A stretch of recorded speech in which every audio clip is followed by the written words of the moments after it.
ಅದು ಸೌಂಡ್ ಬರ್ತಾ ಇಲ್ಲ, ನೀವು ಮಾತಾಡಿ ಗುರುಜಿ. ಓಂ ಶ್ರೀ ಗುರು ಬಸವಲಿಂಗಾಯ ನಮಃ. ಸರ್ವರಿಗೂ ಶರಣು ಶರಣು.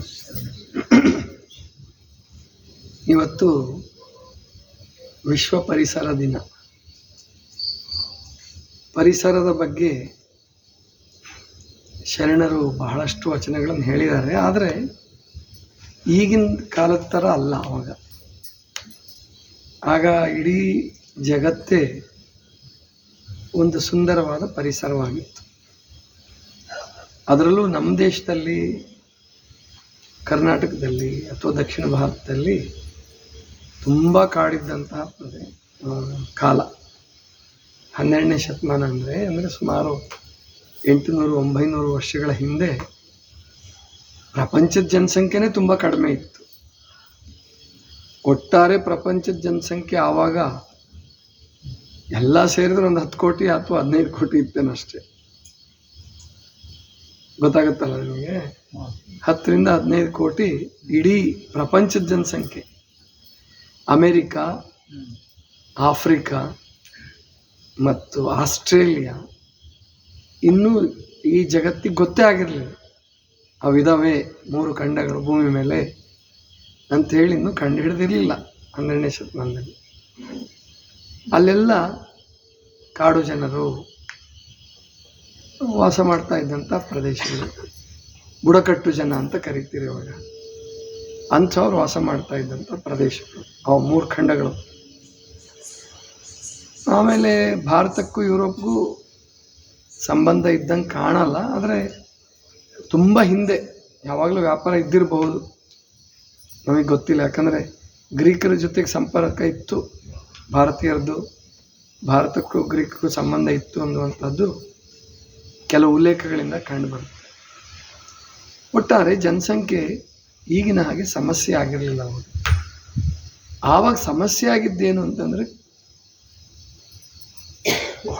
ಬಡದಾಟಗಳು, ಯುದ್ಧಗಳು ಯಾವಾಗಲೂ. ಜೊತೆಗೆ ಪ್ರಾಣಿಗಳು ಸಿಕ್ಕಾಪಟ್ಟೆ. ಕಾಡು ಪ್ರಾಣಿಗಳು ಹೆಂಗಿದ್ವು ಅಂದರೆ, ಬೇಟೆ ಆಡೋವನು ರಾಜ, ಅದೊಂದು ಕಾಯಕ ಅವನಿಗೆ. ಬೇಟೆ ಆಡಬೇಕಾಗಿತ್ತು. ಅಷ್ಟು ಹುಲಿಗಳು, ಚಿರತೆಗಳು, ಸಿಂಹಗಳು, ಅವುಗಳದೇ ಪಾರುಪತ್ಯ, ಅವುಗಳದೇ ಸಾಮ್ರಾಜ್ಯ ಅಂತ ಒಂದು ಕಾಲ ಇತ್ತು.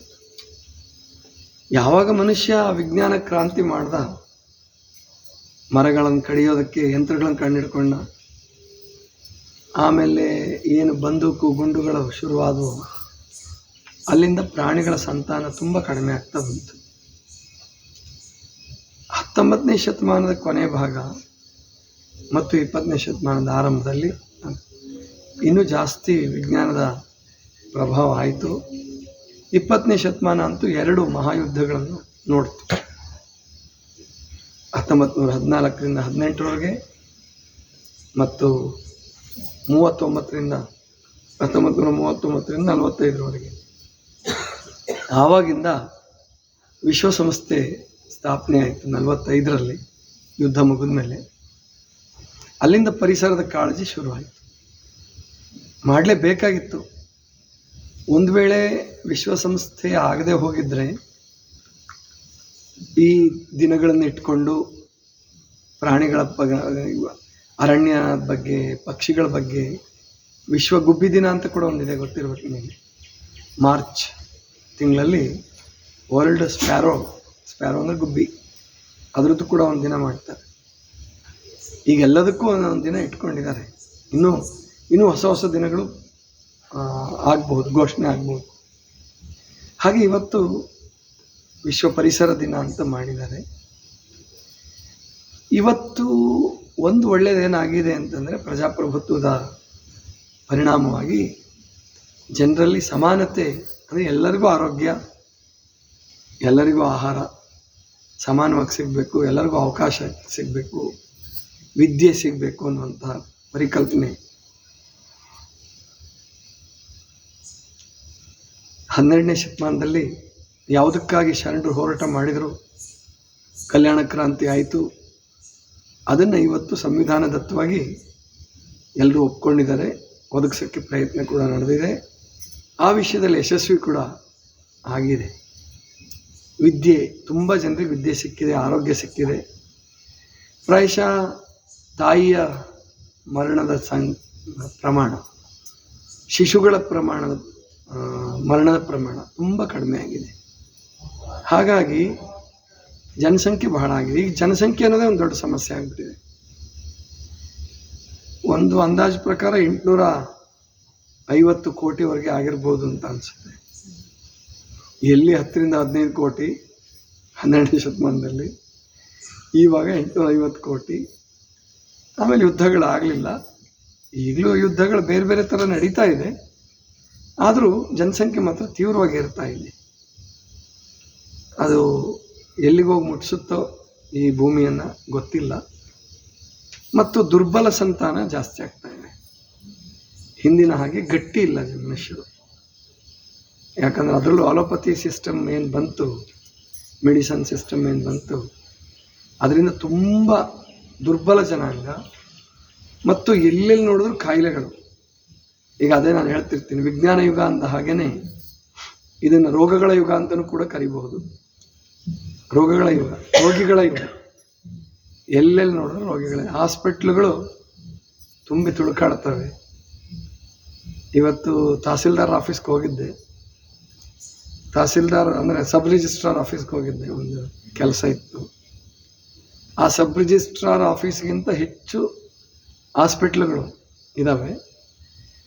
ಅದಕ್ಕಿಂತ ಹೆಚ್ಚು ರಶ್ ಇದ್ದಾವೆ ಎಲ್ಲ ಹಾಸ್ಪಿಟ್ಲುಗಳು. ಅಂದರೆ ರೋಗಿಗಳ ಸಂಖ್ಯೆ ವಿಪರೀತ ಆಗಿದೆ. ಅಂದರೆ ಬದುಕು ವಿಸ್ತಾರವಾಗಿದೆ, ದೀರ್ಘ ಆಗಿದೆ ಮತ್ತು ಸಹನೀಯ ಆಗಿದೆ ಬದುಕು. ಹಿಂದೆ ಯಾವಾಗ ಕಾಡು ಪ್ರಾಣಿಗಳಿಗೆ ಬಲಿಯಾಗಿಬಿಡ್ತಿದ್ರು, ಯುದ್ಧಗಳಲ್ಲಿ ಯಾವಾಗ ಯುದ್ಧಗಳಾಗ್ತಿದ್ವು, ರಾಜನನ್ನೇ ಯಾವಾಗ ದ್ರೋಹಿಗಳು ಹಿಡಿದ್ಬಿಟ್ಟು ಕೊಂದು ವೈರಿಗಳಿಗೆ ಕೊಟ್ಬಿಡ್ತಿದ್ವು, ಏನಾರ ಆಗ್ತಿದ್ವು. ಅಷ್ಟೊಂದು ಅನಿಶ್ಚಿತತೆ ಇಲ್ಲ ಇವಾಗ. ಬದುಕು ಸುಂದರ ಆಗ್ತಾ ಇದೆ. ಆದರೆ ಇವತ್ತು ಜನರಿಗೆ ನಾವು ಹೇಳ್ಕೊಡ್ಬೇಕಾಗಿರೋದು ಆರೋಗ್ಯದ ವಿಷಯ. ಆರೋಗ್ಯವೇ ಧರ್ಮ ಆಗಬೇಕು ಇವಾಗ. ಮತ್ತು ಮಕ್ಕಳಿಗೆ ಇನ್ಮೇಲೆ ಪರ್ಸೆಂಟೇಜ್ ತೆಗಿಬೇಕು, ನೀನು ನೌಕರಿ ತಗೋ, ಅದ್ಯಾವುದು ತಲೆ ಕೆಡಿಸ್ಕೋಬೇಡಿ. ಏನಿದನ್ನೆಲ್ಲ ಕೇಳ್ತಾ ಇದ್ದೀರಲ್ಲ, ಇದನ್ನು ಕೇಳೋರು ಮಕ್ಕಳನ್ನು ತನು ಮನ ಭಾವದಿಂದ ಎಷ್ಟು ಗಟ್ಟಿ ಮಾಡೋದಕ್ಕಾಗತ್ತೆ, ಎಷ್ಟು ವಿಶಾಲ ಮಾಡೋಕ್ಕಾಗತ್ತೆ. ಅವ್ರ ಪರ್ಸೆಂಟೇಜ್ ಎಷ್ಟಾರು ತೆಗಲಿ. ಇನ್ನು ಮುಂದೆ ನೀವು 99% ತೆಗೆದವ್ರಿಗೂ ಕೆಲಸ ಸಿಗಲ್ಲ. ತುಂಬ ಜನ ಅವರೇ ಆಗ್ತಿದ್ದಾರೆ. ಈಗ 90+ ಮಾಡೋರು ತುಂಬ ಜನ ಆಗ್ತಿದೆ. ಯಾಕೆ ಸಿಲೆಬಸ್ ಸುಲಭವಾಗಿದೆ. ಆಮೇಲೆ ಕಪ್ಪು ಹೊಡ್ಸೋಕ್ಕೆ ಈಗೇನು ಬೇರೆ ಬೇರೆ ಉಪಾಯಗಳು ಕಂಡುಕೊಂಡಿದ್ದಾರೆ. ಹೀಗಾಗಿ SSLC ಎಕ್ಸಾಮ್ ಆಗಲಿ, PUC ಎಕ್ಸಾಮ್ ಆಗಲಿ ಮೊದಲಷ್ಟು ಕಷ್ಟವೇ ಅಲ್ಲ. ಮೊದಲಿನ ಕಾಲಭಾಗದಷ್ಟು ಕಷ್ಟ ಇಲ್ಲ. ನಾವೆಲ್ಲ 40 ವರ್ಷದಿಂದ 35 ವರ್ಷದಿಂದ ಓದ್ದಾಗಿದ್ದಿದ್ದು ಕಷ್ಟ ಈಗ ಇಲ್ಲವೇ ಇಲ್ಲ ಅಂತ ಇಟ್ಕೊಳ್ಳಿ. ಬೆಲೆನೂ ಇಲ್ದಂಗೆ ಆಗಿದೆ, ಪರೀಕ್ಷೆಗಳಿಗೆ ಬೆಲೆ ಇಲ್ದಂಗೆ ಆಗಿದೆ.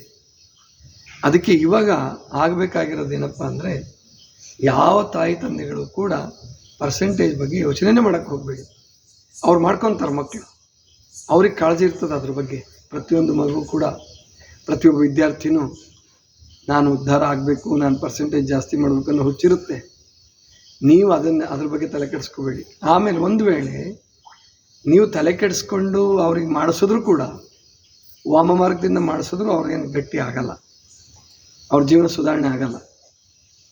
ಇವತ್ತು ನೀವು ಮಕ್ಕಳಿಗೆ ಕೊಡಬೇಕಾಗಿರೋದು ಆರೋಗ್ಯದ ಪರಿಕಲ್ಪನೆ. ಬೆಳಗ್ಗೆ ಬೇಗ ಹೇಳೋದ್ರಿಂದ ಹಿಡ್ಕೊಂಡು ಅವರು ಹೇಗೆ ಬದುಕಬೇಕು, ಎಂಥ ಆಹಾರ ತಗೋಬೇಕು, ಎಣ್ಣೆ ಯಾವ ಥರ ಬಳಸ್ಕೋಬೇಕು, ಎಣ್ಣೆ ಯಾವ ಥರ ತೆಗಿಬೇಕು. ಅದಕ್ಕೆ ನಾವು ಪ್ರಯತ್ನ ನಡೆಸಿದ್ದೀವಿ. ಇಲ್ಲಿ ನಮ್ಮದು ಗೋಶಾಲೆ ಇರೋದ್ರಿಂದ ಒಂದು ಗಾಣವನ್ನು ಹಾಕಬೇಕು ಅಂತ ವಿಚಾರ ಮಾಡಿದ್ದೀವಿ. ಅಂದರೆ ಹಸುಗಳಿಗೆ, ಹೋರಿಗಳಿಗೂ ಕೆಲಸ ಕೊಟ್ಟಂಗೆ ಆಗುತ್ತೆ. ಈಗ ಹೊಲ ಉಳೋದಂತೂ ಹೊರಟೋಯ್ತು, ಹೊಲ ಉಳೋದಿಲ್ಲ. ಟ್ಯಾಕ್ಟ್ರುಗಳು ಬಂದುಬಿಟ್ಟು ಟ್ಯಾಕ್ಟ್ರುಗಳಲ್ಲೇ ಉಳ್ತಾರೆ ಈಗ. ಮತ್ತು ಎತ್ತಲ್ಲಿ ಉಳೋದಕ್ಕೆ ಇನ್ನೂ ರೇಟ್ ಜಾಸ್ತಿ ಆಗುತ್ತೆ, ಜಾಸ್ತಿ ಕೇಳ್ತಾರೆ ಇವಾಗ. ಟ್ಯಾಕ್ಟ್ರಲ್ಲೇ ಉಳಿಸ್ತಾರೆ. ಟ್ಯಾಕ್ಟ್ರಲ್ಲಿ ಎಲ್ಲ ಥರದ ಬಿತ್ತನೆ ಕಾಳಿಂದ ಹಿಡ್ಕೊಂಡು ಪ್ರತಿಯೊಂದು ಟ್ಯಾಕ್ಟ್ರಲ್ಲೇ ಮಾಡೋದಕ್ಕೆ ಪ್ಲ್ಯಾನ್ ಮಾಡ್ಕೊಂಡಿದ್ದಾರೆ. ಅದರಲ್ಲಿ ಯಶಸ್ವಿ ಆಗಿದ್ದಾರೆ. ಹಾಗಾದರೆ ಹಸುಗಳು, ಎತ್ತುಗಳು ಏನಕ್ಕೆ ಬಳಕೆ ಆಗಬೇಕು? ಅವಕ್ಕೆ ಗಾಣ ತಿರುಗಿಸೋದು ಒಂದೇ. ಮತ್ತು ಅದು ಮನುಷ್ಯ ಅದನ್ನು ಮಾಡ್ಬೋದು ಸುಲಭವಾಗಿ. ಅದರಿಂದನೇ ಎಷ್ಟೋ ಆರೋಗ್ಯ ಕಾಪಾಡ್ಕೋಬೋದು. ಆ ನಿಟ್ಟಿನಲ್ಲಿ ನಾವು ಯೋಚನೆ ಇದೆ. ಆದರೆ ನಮಗೆ ಇಲ್ಲಿದ್ದು ನಮ್ಮ ಆಶ್ರಮಕ್ಕೆ ಹೊಂದ್ಕೊಂಡು ಕೆಲಸ ಮಾಡ್ತೀನಿ ಅನ್ನುವ ಆಳುಗಳು ಸಿಗ್ತಾ ಇಲ್ಲ, ಅಂದರೆ ಉದ್ಯೋಗಸ್ಥರು ಸಿಗ್ತಾ ಇಲ್ಲ. ಯುವತಿಯರಿಗೆ ಅವು ಮಾಡೋದು ಇಷ್ಟ ಇಲ್ಲ. ತುಂಬ ಜನ ನೀವು ಧಾರವಾಡಕ್ಕೆ ಹೋದರೆ ಕೋಚಿಂಗ್ ಏನು ನೋಡಬೇಕು ಅವರು. ಒಂದು ಪೋಸ್ಟಿಗೆ 5,000 ಜನ, 10,000 ಜನ, 15,000 ಜನ, 20,000 ಜನ ಹಾಕ್ತಾರೆ. ಕೊಡೋದು ಒಂದೇ ಪೋಸ್ಟ್ ಅದು. ಅದರಲ್ಲೇ 2-3 ಸಾರಿ ಫೇಲ್ ಆಗಿರ್ತಾರೆ. ಮತ್ತು ತಾಯಿ ತಂದೆಗಳದ್ದೇ ಜೇಬಿಂದ ತಗೊಂಡು ಸೋಮಾರಿಗಳಾಗಿ, ಹುಚ್ಚರಾಗಿ, ರೋಗಿಗಳಾಗಿ ಎಷ್ಟೋ ಜನ ಹಾಳು ಮಾಡ್ಕೊತಿದ್ದಾರೆ ಜೀವನ. ಮನೇಲಿ ಜಮೀನಿದೆ, ದುಡಿಯೋಕ್ಕೆ ರೆಡಿ ಇಲ್ಲ. ಇಂಥ ಪರಿಸ್ಥಿತಿ ಉಂಟಾಗಿದೆ. ಇದು ಒಳ್ಳೆ ಲಕ್ಷಣ ಅಲ್ಲ. ಪರಿಸರ ಅಂತಂದ್ರೆ ಬರೀ ಮರ ನೆಡೋದು ಅಂತ ತಿಳ್ಕೊಬೇಡಿ. ಅದೇನು ಭಾಳ ದೊಡ್ಡದಲ್ಲ. ಮರ ನೆಡ್ತಾರೆ, ಇವತ್ತು ಬೇಕಾದಷ್ಟು ಜನ ನೆಡ್ತಿದ್ದಾರೆ. ಅವು ಎಷ್ಟು ಜನ ಪಾಲನೆ ಮಾಡ್ತಾರೋ, ಎಷ್ಟು ಜನ ಪೋಷಣೆ ಮಾಡ್ತಾರೋ ದೇವರಿಗೆ ಗೊತ್ತು. ಇನ್ನು ಈ ಸಾರಿ ವಿಶ್ವಸಂಸ್ಥೆ ಎಂಡಿಂಗ್ ದ ಪ್ಲಾಸ್ಟಿಕ್ ಪಲ್ಯೂಷನ್ ಅಂತೇಳಿ ಏನೋ ಇದು ಕೊಟ್ಟಿದೆ, ಮುಖ್ಯ ಘೋಷವಾಕ್ಯ ಕೊಡ್ತಾರೆ. ಪ್ಲಾಸ್ಟಿಕ್ಕಿನ ಮಾಲಿನ್ಯವನ್ನು ಪರಿಹರಿಸೋಣ, ಕೊಡಕ್ಕೆ ಚಂದ. ಎಷ್ಟು ಜನ ಪರಿಹರಿಸೋಕ್ಕೆ ಪ್ರಯತ್ನ ಪಡ್ತಿದ್ದಾರೆ. ಅದಕ್ಕೆ ನಾವು ಆ ನಿಟ್ಟಿನಲ್ಲಿ ಸ್ವಲ್ಪ ಪ್ರಯತ್ನ ಪಡ್ತೇವೆ. ಇವತ್ತು ನಮ್ಮ ಇವನು ಜ್ಞಾಪಿಸ್ದ ವೀರಣ್ಣ ಅಂತೇಳಿ ನಾನು ಅದ್ರ ಬಗ್ಗೆ ಮಾತಾಡ್ತಿದ್ದೀನಿ ಅಷ್ಟೇ. ನಾವು ಆ ಕೆಲಸ ಪ್ರತಿ ವಾರ ಮಾಡ್ತಾನೆ ಇದ್ದೀವಿ. ಇವಾಗ ಪ್ರತಿ ವಾರ ವಿಶ್ವ ಪರಿಸರ ದಿನ ಆಚರಿಸ್ತೀವಿ. ನಾವು ಪ್ರಯತ್ನ ಪಡ್ತಾ ಇದ್ದೀವಿ. ತೀರ್ಥಕ್ಷೇತ್ರಗಳಲ್ಲಿ ವಿಶೇಷವಾಗಿ ಹೆಚ್ಚು ಜನರು ಹೋಗ್ತಕ್ಕಂಥದ್ರಲ್ಲಿ ಪ್ಲಾಸ್ಟಿಕ್ ಮುಕ್ತಗೊಳಿಸೋಣ ಅಂತ ಪ್ರಯತ್ನ ಪಡ್ತಾ ಇದ್ದೀವಿ. ಸಾಧ್ಯವಾದ 5 ವಾರ ಉಳಿವಿಲ್ಲಿ ಆ ಕೆಲಸನ ಮಾಡಿದ್ದೀವಿ. ಎಷ್ಟು ಸಾಧ್ಯ ಆಗುತ್ತೋ ಅಷ್ಟು. ನಮ್ಮ ಕೈಲಿ ಏನು ಸಾಧ್ಯ ಆಗುತ್ತೋ ಅದು ಪ್ರತಿಯೊಬ್ಬರು ಮಾಡೋಣ. ಬೆಳಗ್ಗೆನೂ ಎಲ್ಲ ನಿನ್ನೆನೋ ಬೆಳಗ್ಗೆ ಅಂತ ಕಾಣಿಸುತ್ತೆ, ಸಾಯಂಕಾಲ ನಿನ್ನೆ ಸಾಯಂಕಾಲನ ವಾಕಿಂಗ್ ಹೋಗೋ ಬ್ಯಾಗ್ ತೊಗೊಂಡು ಹೋಗಿ ಅಂತ ಹೇಳಿದ್ನಲ್ಲ, ಬ್ಯಾಗ್ ತೊಗೊಂಡು ಹೋಗಿಲ್ಲ, ಬೆಳಗ್ಗೆ ಅನಿಸುತ್ತೆ. ಹೌದಾ, ಸಾಯಂಕಾಲ. ಬೆಳಿಗ್ಗೆನೂ ಹೇಳಿದ್ದೀನಿ. ಬೆಳಿಗ್ಗೆ ವಿಶ್ವ ಪರಿಸರ ದಿನ ನೆನಪು ಮಾಡ್ಕೊಂಡಿದ್ದೀನಿ ಅನ್ಸುತ್ತೆ ನಂಗೆ. ಅದನ್ನು ಹೋಗಿ ಬಂದಿದ್ದು ಹಂಗೆ ನೆನಪು ಮಾಡ್ಕೊಂಡಿದ್ದು ಕರೆಕ್ಟ್. ಅವರು ನಮ್ಮ ಬಸವರಾಜ್ ಅವರೆಲ್ಲ ಹೋಗಿ ಬಂದಿದ್ದಕ್ಕೆ ಹೇಳಿದ್ದೀನಿ. ಅದಕ್ಕೆ ಎಲ್ಲರೂ ಆ ನಿಟ್ಟಿನಲ್ಲಿ ಪ್ರಯತ್ನ ಮಾಡಿ ಸಾಧ್ಯವಾದಷ್ಟು ನಮ್ಮ ಮನೆ, ನಮ್ಮ ಸುತ್ತಮುತ್ತ ವಾತಾವರಣ ಮತ್ತು ಪ್ರತಿಯೊಂದು ಎಲ್ಲೂ ಮೊದಲು ನಾವು ಪ್ಲಾಸ್ಟಿಕ್ನ ಉಪಯೋಗ ಕಡಿಮೆ ಮಾಡೋಣ. ಅಥವಾ ಡೈಲಿ ಯೂಸ್ ಮಾಡ್ತಕ್ಕಂಥದ್ದು ಸಿಂಗಲ್ ಯೂಸ್ ಪ್ಲಾಸ್ಟಿಕ್ ಅಂತ ಒಂದು ವಾಕ್ಯ ಕೊಟ್ಟಿದ್ದಾರೆ. ಅದನ್ನು ಮೊದಲು ಬ್ಯಾನ್ ಮಾಡೋಣ. ಅಂದರೆ ಕವರ್ಗಳನ್ನ ರೀಸೈಕ್ಲಿಂಗ್ ಮಾಡೋದು ಕಷ್ಟ. ಅದು ಆದ್ದರಿಂದ ನೀವು ತರಕಾರಿ ತರೋದಕ್ಕೆ ಹೋಗ್ರಿ ಅಥವಾ ಬೇರೆ ಏನೇ ತರೋದಕ್ಕೆ ಹೋದರೂ ಕೂಡ ಒಂದು ಬ್ಯಾಗನ್ನು ಅಥವಾ ಸಾಧ್ಯವಾದಷ್ಟು ಮಟ್ಟಿಗೆ ರೀಯೂಸ್ ಮಾಡ್ತಕ್ಕಂಥ ಚೀಲಗಳನ್ನು ತಗೊಂಡೋಗ್ರಿ, ಕೈ ಚೀಲಗಳನ್ನು ತಗೊಂಡೋಗ್ರಿ. ಆಮೇಲೆ ಸಾಧ್ಯವಾದಷ್ಟು ಮಟ್ಟಿಗೆ ಎಸಿಬೇಡಿ. ಕವರ್ನ ಉಪಯೋಗಿಸಿದ್ರು ಕೂಡ ಮತ್ತೆ ಅದನ್ನು ರೀಯೂಸ್ ಮಾಡೋದಕ್ಕೆ ಪ್ರಯತ್ನ ಮಾಡಿ. ಸಿಕ್ಕಲ್ಲಿ ಎಸಿಬೇಡಿ.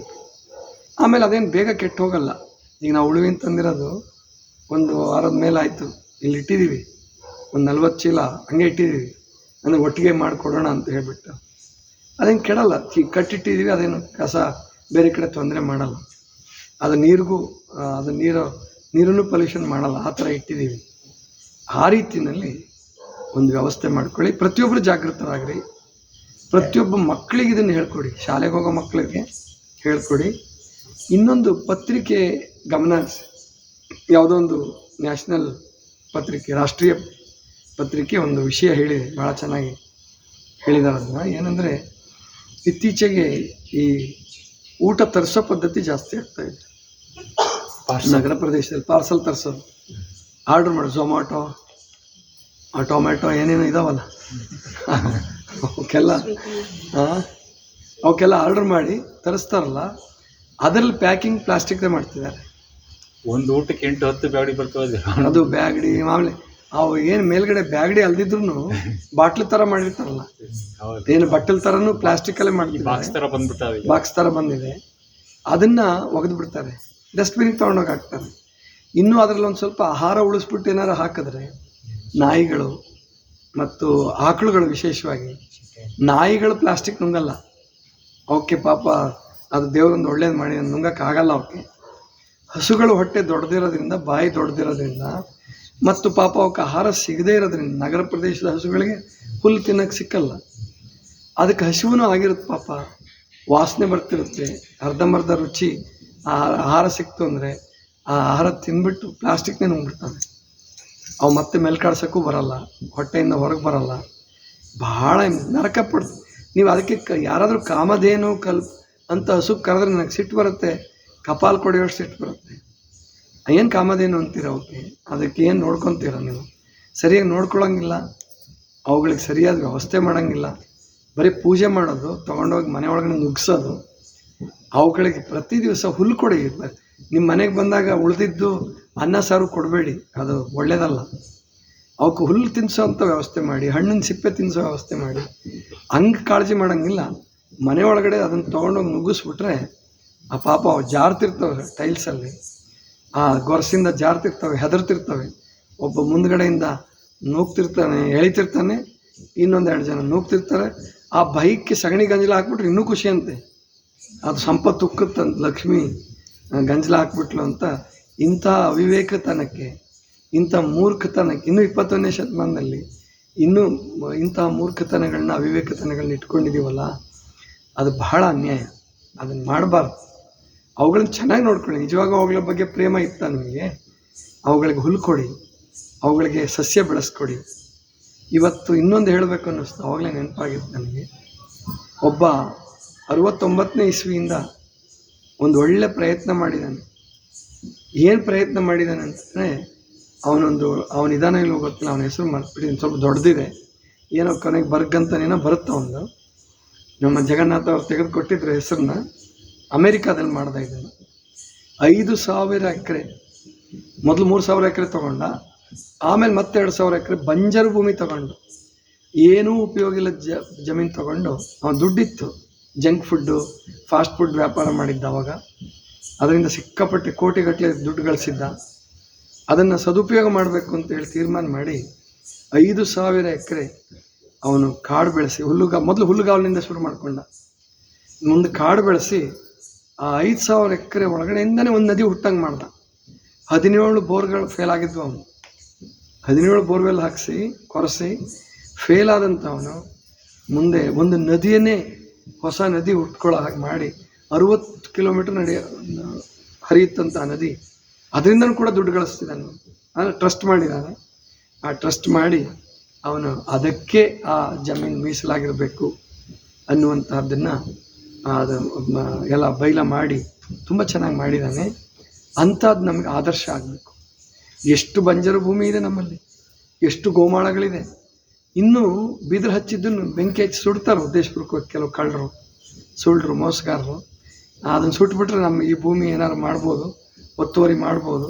ಇಂಥ ದುಷ್ಟರು ಇದ್ದಾರೆ ನಮ್ಮಲ್ಲಿ. ಕಾಡಿಗೆ ಬೆಂಕಿ ಹಚ್ಚೋ ದುಷ್ಟರು ಇದ್ದಾರೆ. ಅಂಥವರಿಂದ ಎಚ್ಚರ ಇರಬೇಕು.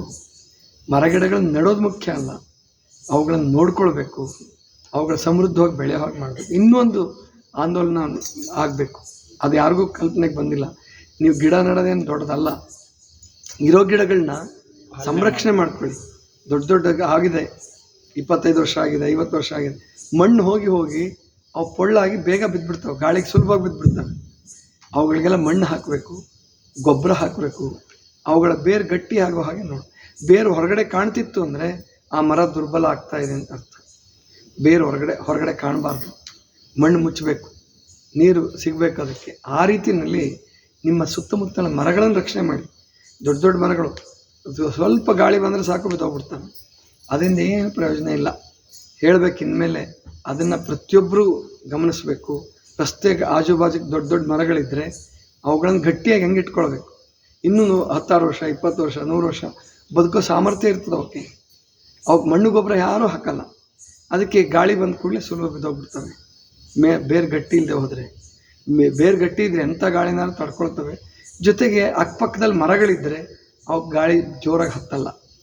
ಹಿಂದೆ ಮುಂದೆ ಅಕ್ಕಪಕ್ಕ ಮರಗಳು ಒಂದಕ್ಕೊಂದಕ್ಕೆ ಸಪೋರ್ಟ್ ಇತ್ತಂದರೆ ಗಾಳಿ ಎಂಥ ಚಂಡಮಾರುತ ಬಂದು ತಡ್ಕೊಳ್ಳೋ ಸಾಮರ್ಥ್ಯ ಬರ್ತದೆ.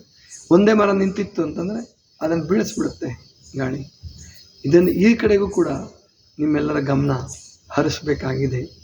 ಆವಾಗ ಪರಿಸರಕ್ಕೆ ಒಂದು ಕಾಳಜಿ ಬರ್ತದೆ. ಜೊತೆಗೆ ಇನ್ನು ಯುದ್ಧೋಪಾದಿಯಲ್ಲಿ ಆಗಬೇಕಾದ್ದು ಅಂದರೆ ಮಳೆ ನೀರಿನ ಸಂರಕ್ಷಣೆ, ಜೊತೆಗೆ ಎಲೆಕ್ಟ್ರಿಕಲ್ ವೆಹಿಕಲ್ಸ್ ಬರಬೇಕಿನ ಮೇಲೆ. ಇವತ್ತು ಪ್ರಧಾನಮಂತ್ರಿಗಳು 200 ಎಲೆಕ್ಟ್ರಿಕಲ್ ಬಸ್ಗಳಿಗೆ ಚಾಲನೆ ಕೊಟ್ಟಿದ್ದಾರೆ ಡೆಲ್ಲಿ ಒಳಗೆ. ಅಂದರೆ 200 ಎಲೆಕ್ಟ್ರಿಕಲ್ ಬಸ್ ಓಡೋಕ್ಕೆ ಶುರು ಮಾಡೋದು ಅಂದರೆ ಒಂದು ದಿವಸಕ್ಕೆ ಏನಿಲ್ಲ ಅಂದ್ರೂ ಒಂದು 10,000 ಲೀಟರ್ ಡೀಸೆಲ್ ಉಳಿತು. ಹೌದಾ ಇಲ್ವಾ? 10,000 ಲೀಟರ್ಗಿಂತ ಇನ್ನೂ ಜಾಸ್ತಿ, ಒಂದು 20-25,000 ಡೀಸೆಲ್ ಉಳಿತು. ಅಷ್ಟು ಡೀಸೆಲ್ ಉಳಿಸ್ಬಿಟ್ರೆ, ಅಷ್ಟು ಸುಡೋದನ್ನು ಕಡಿಮೆ ಮಾಡಿಬಿಟ್ರೆ ಡೆಲ್ಲಿಯ ಪೊಲ್ಯೂಷನ್ ಬೇಗ ಕಡಿಮೆ ಆಗುತ್ತೆ. ಆ ನಿಟ್ಟಿನಲ್ಲಿ ನಮ್ಮ ಕೇಂದ್ರ ಸರ್ಕಾರದವರು ತುಂಬ ಪ್ರಯತ್ನ ಮಾಡ್ತಾ ಇದ್ದಾರೆ. ನಮ್ಮ ಬೆಂಗಳೂರಿಗೂ ಕೂಡ 2,000-4,000 ಬಸ್ ಕೊಡ್ತೀವಿ ಅಂತ ಹೇಳಿದ್ದಾರೆ ಕುಮಾರಸ್ವಾಮಿಗಳು. ಯಾವಾಗ ಕೊಡ್ತಾರೋ ಆದಷ್ಟು ಬೇಗ ಬರಲಿ, ಬೆಂಗಳೂರಿನ ಪೊಲ್ಯೂಷನ್ ಸ್ವಲ್ಪ ಕಡಿಮೆ ಆಗಲಿ. ಎಲೆಕ್ಟ್ರಿಕಲ್ ವಾಹನಗಳು ಜನರಿಗೂ ಕೂಡ ಸಿಗೋ ಹಾಗಾಗಬೇಕು, ಬ್ಯಾಟ್ರಿಗಳು ಸುಧಾರಣೆ ಆಗಬೇಕು. ಆ ವಿಷಯದಲ್ಲಿ ವಿಜ್ಞಾನಿಗಳು, ತಂತ್ರಜ್ಞಾನಿಗಳು ಪ್ರಯತ್ನ ಮಾಡಿ ಕನಿಷ್ಠ ಒಂದು 400-500 ಕಿಲೋಮೀಟರ್ ತನಕ ಓಡೋಂತಹ ಕಾರುಗಳನ್ನು ಕಂಡುಹಿಡಿದ್ರೆ, ಆ ಬ್ಯಾಟ್ರಿ ಅಷ್ಟು ಸಾಮರ್ಥ್ಯದ ಬ್ಯಾಟ್ರಿ ಇಟ್ಕೊಂಡ್ರೆ ಮತ್ತು ಸಣ್ಣ ಬ್ಯಾಟ್ರಿನಲ್ಲೇ ಹೆಚ್ಚು ಚಾರ್ಜ್ ಉಳಿಯೋ ಹಾಗೆ ಮಾಡಿದ್ರೆ ಖಂಡಿತವಾಗಿಯೂ ಅದು ಅಂದರೆ ಮುಂದೆ ಪೆಟ್ರೋಲ್ ಡೀಸೆಲ್ ಸುಡೋದು ಬಿಟ್ಟರೆ ನಮ್ಮದು ಎಷ್ಟೋ ಉಳಿತಾಯ ಆಗುತ್ತೆ.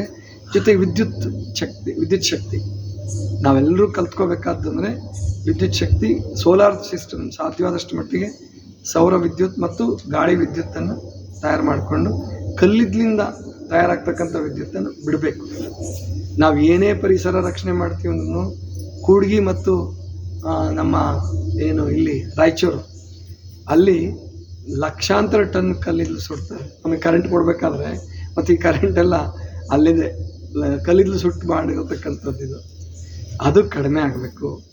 ಸಾಧ್ಯವಾದಷ್ಟು ಕಲ್ಲಿದ್ದಲಿನ ಪೂರ್ಣ ಅದು ಗುರಿ ಇಟ್ಕೊಂಡಿದ್ದಾರೆ ಮೋದಿಯವರು, 2070 ಝೀರೋ ಕಾರ್ಬನ್ ಆಗಬೇಕು ಅಂತೇಳಿ ಗುರಿನಾರ ಇಟ್ಕೊಂಡಿದ್ದಾರಲ್ಲ, ಅದಕ್ಕಾರು ಮೆಚ್ಚೋಣ.